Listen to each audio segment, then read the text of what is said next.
J'aimerais vous lire un verset de la parole de Dieu ce soir, que Dieu soit béni. Le chemin nous remettre sur les rails. Elle est capable de prendre la forme d'un marteau pour briser toute notre résistance, faire écrouler notre orgueil. Et la parole de Dieu aussi, elle est capable aussi de nous motiver et de nous réveiller. Tel un électrochoc qu'on peut prendre, et puis le cœur qui s'arrête, l'électrochoc fait repartir le cœur. Et bien ce soir, j'aimerais qu'elle soit cette parole qui choque nos cœurs, qui nous ramène un petit peu dans des décisions avec lui, que Dieu soit béni. J'aimerais donc vous lire un verset de la parole de Dieu, puis après je vais vous lire un autre verset, puis on va partager ce message ensemble. Donc c'est dans les derniers versets du livre de Deutéronome, au chapitre 34, au verset 10. Je voudrais faire une allusion à ce passage. Donc c'est Moïse qui vient de mourir. Josué prend la suite du commandement et du peuple. Et voilà ce qu'il est dit au verset 10 sur Moïse.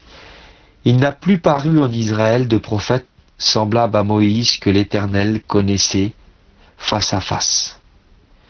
Qu'est-ce que ça veut dire? Ça veut dire que voilà, il y a un homme qui a paru, il s'appelait Moïse, il est parti, il n'en a plus paru de comme lui. Ça veut dire que c'est un homme qui a marqué 100 ans.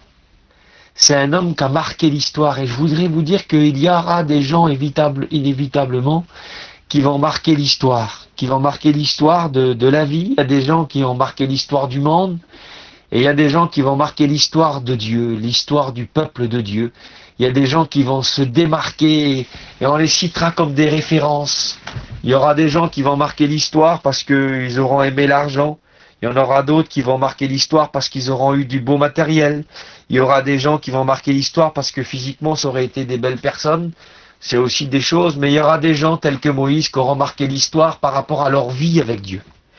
Il est dit là qu'il n'y aura plus de personnages comme Moïse qui va apparaître dans une communion, dans une relation. Il a marqué l'histoire par sa vie vécue avec Dieu. Amen. Et je voudrais vous amener à ça ce soir. Est-ce que vous qui m'écoutez, vous avez envie de marquer votre famille par votre témoignage? Mais j'aimerais resserrer plus sur ce mot, marqué par votre vie vécue avec Jésus, par votre intimité, par votre connaissance, par votre douceur qui dégage de votre relation intime avec Jésus. Maman, est-ce que tu marques ton entourage? Est-ce que tu marques ta petite famille? Est-ce que tes beaux-parents, pour toi, jeune épouse, peut-être sont marqués parce que tu dégages? Est-ce que tu marques autour de toi? Alors si peut-être tu as été dans l'anonymat, peut-être que tu as été très, très médiocre, peut-être le Seigneur ce soir voudrait te réveiller et t'amener à prendre position pour justement faire la différence et marquer l'histoire de ton entourage et de ta famille. Que Dieu soit béni. Vous savez, pour marquer l'histoire, c'est très simple. C'est ce qu'on va aimer qui va nous faire marquer l'histoire. Et je voudrais vous citer donc un autre verset qui se trouve aussi dans la Genèse. Et ce verset-là, il est dans le chapitre 3 au verset 15. On va prendre ces quelques premiers mots du verset. L'Éternel Dieu prit l'homme. L'Éternel Dieu prit l'homme. Et cet homme en question, c'est Adam donc. Et là, on voit que Dieu prit Adam. Et moi, j'ai marqué ça. Adam était un homme pris par Dieu. Quelle beauté, Seigneur. Un homme pris par Dieu. Et toi, écoute, ce soir, je voudrais te poser la question. Par quoi es-tu pris, toi? Qu'est-ce qui te prend quand on regarde les gens et puis on voit, c'est un homme qui est pris par les affaires, c'est un homme qui est pris par ça, c'est un homme qui est pris... Eh bien, le premier verset qu'on lit là, il est dit ça, Dieu prit l'homme. C'est-à-dire que l'homme a été saisi par Dieu, l'homme est pris par Dieu. Que c'est beau quand un homme est pris par Dieu. Que c'est beau quand un serviteur de Dieu est pris, son esprit, son cœur est pris par Jésus. Ses pensées sont prises par Jésus. Paul disait, le Dieu que je sers dans mes pensées. Oui, dans nos pensées, les pensées sont prises par Dieu. Le cœur est pris par Dieu. Nos mains sont prises par Dieu. Notre caravane, notre vie, notre entourage est pris par Dieu. Que Dieu soit béni. Et je voudrais vous citer dans la Bible, quelques personnes que j'ai devant moi. J'ai marqué ça comme ça, puis je suis heureux de vous partager ces petites notes-là avec vous. Je voudrais vous citer quelques exemples, des bons, des moins bons. Donc je les ai marqués comme ça, voilà, comme c'est venu dans mon esprit. Donc la Bible parle d'un homme, il s'appelle Hiel de Bethel. Et cet homme-là, son histoire, je vais pas m'étendre sur lui, mais je vais vous dire ça. Hiel de Bethel, c'était un homme qui était pris aussi, lui, mais il n'était pas pris par Dieu. Pourtant, il a un beau nom, hein, il s'appelle Dieu de la maison de Bethel. Et il porte un beau nom, mais il n'était pas pris par Dieu. Hiel, c'était un homme qui était pris par les terrains et les maisons. Il a rebâti Jéricho. Il a rebâti l'interdit. Il a rebâti ce que Dieu avait demandé de détruire. Il a relevé ce qui ne devait plus être relevé. Hiel, c'est un homme, c'est un chrétien. C'est un chrétien qui est là, qui rencontre Dieu.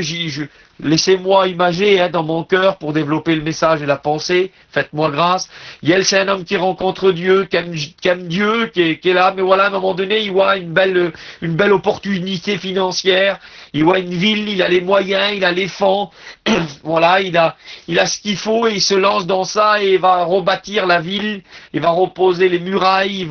Il va relever. En un mot, Hiel, c'est l'homme qui retourne en arrière. C'est cet homme qui se dit toujours chrétien, mais qui ressemble plus à un païen qu'un chrétien. C'est cet homme qui court après les terrains et les maisons. C'est un homme qui est pris par les terrains et les maisons. Voilà, il veut des terrains, il veut des maisons, Hiel. Et il en veut tellement. Son histoire, c'est une histoire très triste. C'est une histoire qui nous raconte que quand il va commencer les travaux, une nouvelle va venir à lui parce qu'il y avait eu une malédiction prononcée par Josué sur cette ville. Et quand il va commencer les travaux, on va lui dire, voilà, Hiel, il y a ton fils aîné qui vient de mourir. Et là, à ce moment-là, il aurait pu repenser à la parole de Dieu et arrêter son élan. Non, mais il n'arrête pas. Il est tellement pris par l'immobilier, les terrains et les maisons, il veut tellement des terrains et des maisons, qu'il n'arrête pas. Son fils meurt, il y en a un qui meurt, il continue, il achève ses travaux jusqu'à ce que le deuxième fils va mourir. C'était la parole de Dieu qui avait été prononcée par Josué. Et là, on voit un homme qui est pris, c'est pas possible. Peut-être que toi qui écoutes, tu dis, mais c'est pas possible. Vous savez ce qui est terrible avec la parole de Dieu, ce qu'on vit aujourd'hui, c'est qu'on lit la Bible comme si ça peut pas nous arriver à nous. On arrive à voir les défauts chez les autres. C'était ce que Jésus disait, on voit souvent la paille dans l'œil de notre frère, mais on a du mal à voir la poutre qui est dans notre œil à nous. Et on est très facile à juger Hiel, mais parfois on se rend pas compte, mais on est pris comme lui. On est pris par des projets immobiliers, par des terrains, par des maisons. Et puis il y a des hommes qui ont été pris. Lui, c'était ça. Géasi, c'était autre chose. C'était un homme qui était pris par les sous. C'était un homme qui était pris par le business, les affaires, l'argent. C'était ce qu'il voulait. Et on le voit qui court après ça. Son cœur est pris par ça. Alors qu'il y a des géants à côté de lui, à Élysée. Il y a un ministère qui l'attend certainement puissant. Il y a un relais qui a été transmis de Élie à Élysée. Et pourquoi pas de Élysée à Géasi? Pourquoi pas que ça serait pas ce programme-là? Pourquoi pas ce ministère puissant? Mais il n'aura pas lieu, ce ministère puissant. Il était parti il avait démarré la course dans ce sens-là, mais il va être arrêté parce que quelque chose d'autre que le ministère va le prendre. C'est l'argent qui va prendre Géasi. C'est un homme qui est pris par les sous. Et il va ramener la lèpre pour lui, pour sa postérité. La lèpre, c'est le péché. Il va ramener comment? C'est pas possible. Oui. Attention par quoi on est pris. Attention à ton cœur. Attention à ce qui est en train de te prendre ta vie, tes pensées, tes idées. Et puis j'ai marqué comme ça. J'ai cité cet autre personnage du Nouveau Testament, Barnabas. Barnabas, un homme qui est pris par Dieu. Que c'est beau. C'est totalement le contraire. C'est la différence avec les deux. Barnabas, c'est un homme qui est pris par Dieu. Et il y a ce mouvement de réveil, c'est le démarrage du réveil à Jérusalem. Et les apôtres sont là, l'église naissante est là. Il y a besoin d'argent, il y a besoin d'achat, il y a besoin de terrain, il y a besoin de plein de choses. Et si Hiel de Bethel était pris par les terrains et par les maisons, si Géasi était pris par l'argent, Barnabas est pris par Dieu, lui. Et un homme pris par Dieu, vous savez ce qu'il fait dans Acte 5, en loi, Acte 4, 35, pardon. Vous savez ce qu'il fait? Eh ben, il a un terrain, il vend le terrain et il vient donner les sous du terrain aux pieds des apôtres. Un homme qui est pris par Dieu donnera pour Dieu. Un homme qui est pris par Dieu donnera pour ses frères. Que c'est beau quand un homme est pris par Dieu, que Dieu soit béni. Et là, j'avance, c'est pas seulement un homme, c'est un foyer. Il s'appelle Priscille et Aquilas. C'est un foyer qui est là et c'est un foyer qui est aussi pris par Dieu. Et ils sont tellement pris par Dieu, ce petit foyer-là, vous savez ce qu'ils vont faire? Ils vont mettre à disposition leur maison. Ils vont la mettre à la disposition de l'apôtre Paul. Et la maison qu'ils ont va devenir une église pendant 18 mois, 1 an et demi. L'église sera où? Elle est où l'église? Eh ben, elle est dans la maison de Priscille et Aquilas. Et puis c'est une église qui est en pleine croissance, alors à un moment donné, ben il y a le canapé, il y a le confort, et on enlève, beaucoup de moi, moins, plus pour Dieu. Moins pour moi, plus pour Dieu. Priscille et Aquilas mettent leur petit camping, leur maison, ce qu'ils ont, ils le mettent au service de Jésus. T'as pas de place, Paul. Tu cherches un local, t'as pas de sous, Paul. Ben écoute, on a une maison, nous. À partir d'aujourd'hui, notre maison sera l'église. Que c'est beau un foyer pris par Dieu. Voilà pourquoi que le Seigneur voudrait que tu sois pris. Et puis j'avance, à Jéroboam, c'est un homme de l'Ancien Testament, et lui, il est pris par son royaume. C'est un homme qui a un royaume, et il aime tellement son petit empire. Puis vous savez, aujourd'hui, on est pris aussi, on a notre petite personne, on est pris par notre petit royaume, et il aime tellement son royaume qu'à un moment donné, il va créer comme un autre évangile pour garder son royaume. Alors que tout se passe à Jérusalem, lui, il va créer là-bas à Samarie. Il va faire des veaux d'or et il va dire, il n'y a plus besoin d'aller là-bas. Parce qu'il a peur que si les gens vont à Jérusalem, il a peur de perdre son royaume. Il a peur que le cœur du peuple retourne à la maison de David. Alors lui, pour garder son petit royaume, il va créer comme un autre évangile. Il va faire autrement, il va se détourner de la parole. Mais comment qu'un homme peut arriver à là? Ben, les hommes arrivent là quand ils sont pris pour le royaume. Quand on est pris par nos ambitions personnelles, quand on est pris par notre petite renommée, quand on est pris par nos succès, quand on est pris par nos projets pour nous, eh bien, le deuxième évangile va pas tarder à venir, on va commencer à se trouver des excuses, on va même se trouver des pasteurs qui vont nous valider dans cette vie-là, on va trouver des versets, on va tordre le sens des Écritures. Alléluia. C'est ce que Jéroboam fait. Je regardais Ésaü, c'est un homme qui est pris par la chasse et par les repas. Et on arrive dans ces temps-là et on voit un homme qui est pris par les plaisirs de la vie. Hein. Et il est tellement pris par ces choses-là, hein, c'est un chasseur, il est tellement pris par ça qu'il va perdre toutes les valeurs de Dieu, toutes les promesses de Dieu. On connaît son histoire, hein, il va vendre son droit d'aînesse pour un plat de lentilles.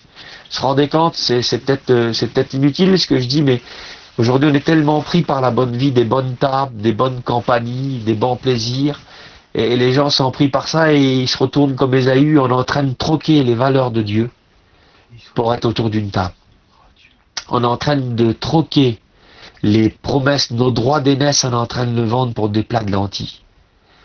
Pour les valeurs de la terre, on perd les valeurs du ciel. C'est ce qui se passe pour Ésaü. Et il y a des auteurs de la Bible qui nous dira, il va revenir en pleurant pour supplier la promesse auprès de son père, mais ça sera trop tard. Écoutez, il y aura un moment donné où ça sera trop tard, on les aura perdues définitivement, les valeurs de Dieu. Il faut qu'on se réveille, que Dieu soit béni, et puis j'avance et je vais vous lire un verset, il y a tous ces hommes-là, puis j'arrive à un homme qui a marqué l'histoire, puis je voudrais vous lire ce verset-là, on arrive pratiquement à la fin de sa vie, et puis si tous ces hommes ont été pris par toutes sortes de choses, cet homme-là, lui, il est pris par Dieu. Il est pris par Dieu, puis je vais vous lire ce passage, hein, que Dieu soit béni. Voilà, donc on arrive dans les Actes des Apôtres, chapitre 1, verset 10, et c'est l'apôtre Paul qu'on va lire, écoutez ce qui est dit.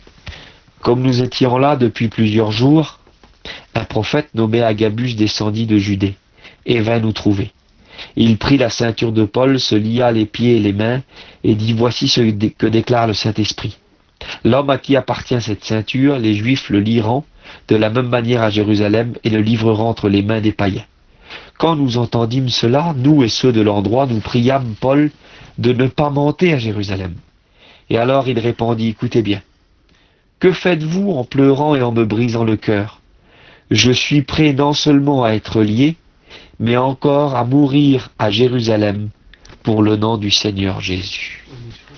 Un homme pris par Dieu, qui arrive à un moment donné à dire entre la balance, il y a le nom du Seigneur qu'il aime et il y a sa propre vie, alors la balance elle penche du côté de Dieu. Et il va dire, moi je suis prêt à mourir pour lui. Puis je voudrais terminer avec ces mots, je voudrais t'amener à cette réflexion. Qu'est-ce que tu vas marquer toi dans ta vie? Quelle sorte d'homme, quelle sorte de femme vas-tu être? Quelle histoire vas-tu laisser derrière toi? Quelle histoire es-tu en train d'écrire autour de toi? Les gens, on va te placer où? Comme Ésaü, pris par la chasse, par les plaisirs, les loisirs? On va te placer où? On va te placer comme quels hommes? On va te placer comme Géasi, pris par l'argent? On va te placer comme Yel, pris par les terrains? On va te placer où? On va te placer où? Est-ce qu'on va te placer comme Paul? Un homme qui est tellement pris par Dieu, qui est en train de perdre sa vie. Mais tu fais quoi? Mais tu es en train de perdre ta vie, tu es en train de perdre ta jeunesse, tu es en train de perdre tout. Tu pourrais t'enrichir, tu pourrais... Non, oui, je perds ma vie parce que ma vie, je la donne pour celui par lequel je suis pris. Je donne ma vie pour Jésus. Comme Paul le disait, je suis prêt à mourir pour le nom du Seigneur. Alors je termine avec ces mots. Pourquoi veux-tu vivre? Et aussi, pourquoi veux-tu mourir? Voudrais-tu vivre pour Jésus? Voudrais-tu mourir pour Jésus? Voudrais-tu te donner et qu'on puisse terminer avec ces mots qu'on a écoutés, les mots du départ, hein? Dieu prit l'homme, un homme pris par Dieu. Est-ce qu'on pourrait dire de toi, voici un homme, voici une femme qui est pris par le Seigneur? Alors, il est temps de nous dégager de ce qui nous a pris trop de temps.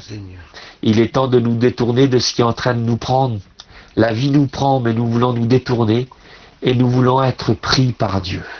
Nos pensées, notre cœur, notre vie entièrement pour Jésus. Que Dieu soit béni.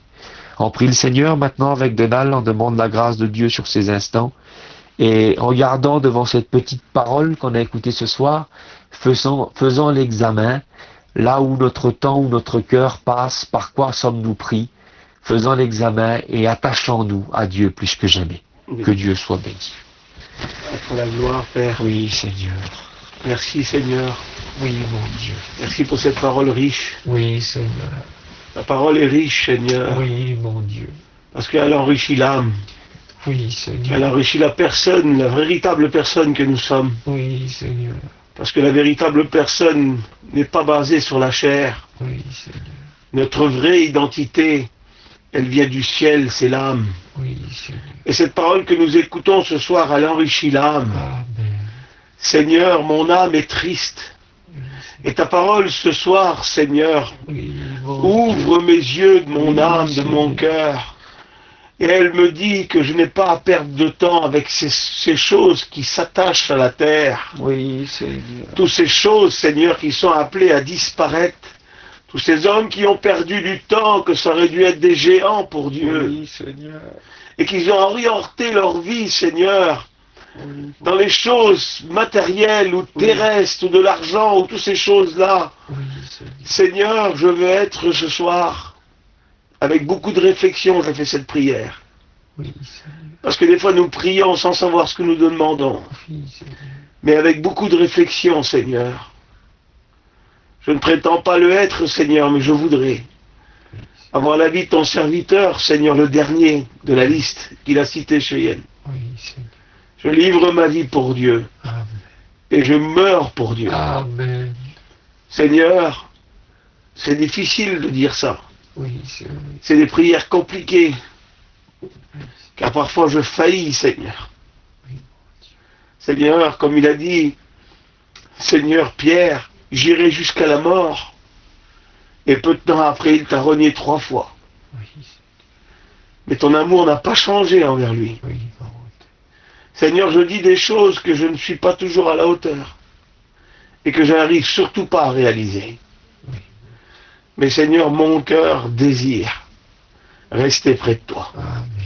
Et non pas être un homme de terrain, d'immobilier, oui. d'argent, ou toutes ces choses, ces plaisirs du monde.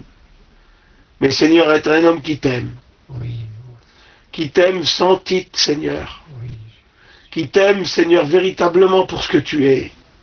Et non pas pour ce que tu donnes. Parce que lorsque les sources sont fermées, des fois on t'aime plus. Oui. Il faut toujours que la bénédiction soit là pour t'aimer. Je ne veux pas être ce genre d'homme, Seigneur. Je veux t'aimer quand tu donnes, et je veux t'aimer aussi quand tout est fermé. Oui. Quand le ciel est fermé. Quand nous avons des passages à vide où Dieu ne parle plus, je veux garder la fidélité qu'il y a dans mon cœur, cet amour. Oui. Oh Dieu, c'est avec beaucoup de réflexion que je te prie ce soir. Je te demande pardon, parce que je ne suis pas cet homme. Oui, et Seigneur, je me tue à l'être. Je me tue, Seigneur. Oui, mais à chaque jour, c'est un combat. Oui. Mais ce qui me tient, c'est ton amour. Oui, Seigneur. C'est ça, rien d'autre, Seigneur. Oui. Rien d'autre. Oui, bon. Seigneur, je ne veux pas troquer les valeurs de mon cœur. Ce qu'il y a eu dans mon cœur depuis 18 ans, Seigneur, ce que tu as déposé dans mon cœur. Je ne voudrais pas les troquer pour les affaires du monde. Oui, bon. Seigneur, je veux me tenir, Seigneur. Je ne veux pas vendre mon droit d'aînesse. Oui, Je ne veux pas vendre mon héritage au diable. Oui, bon Dieu. Non, Seigneur. Au contraire, je veux me tenir au milieu du champ comme Chama. Oui, Seigneur. Et qu'il s'est battu Amen. tout seul Amen. pour garder le champ de lentilles. Il n'a pas vendu son héritage. Il l'a gardé. Oui, Et Seigneur. l'Éternel, Seigneur, lui a donné une grande victoire ce jour-là contre les Philistins. Amen. Seigneur, donne-moi du courage. Oui, Merci pour la parole puissante. Oh Dieu, merci. Merci Seigneur. merci. Gloire soit rendue à Dieu.